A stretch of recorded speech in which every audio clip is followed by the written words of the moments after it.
What's the stuff growing on the glass again? That's an encrusting algae. So algae is a marine plant or an aquatic plant.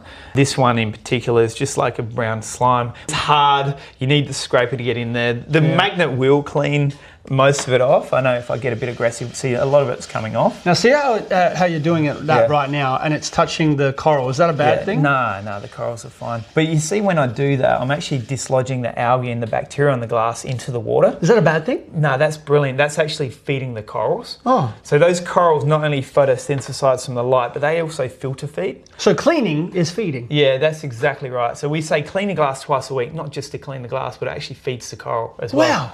If you disrupt the filter chamber at the back, like you move one of your bioball sections or you replace the carbon, you're going to dislodge a heap of bacteria into the tank, and you see the corals will come out. They'll eat it up. They like that. They love it, yeah. How often should I disrupt the balls? Don't worry about that. That was an if. Like that's every 2 or 3 months when you do your water change. Cool.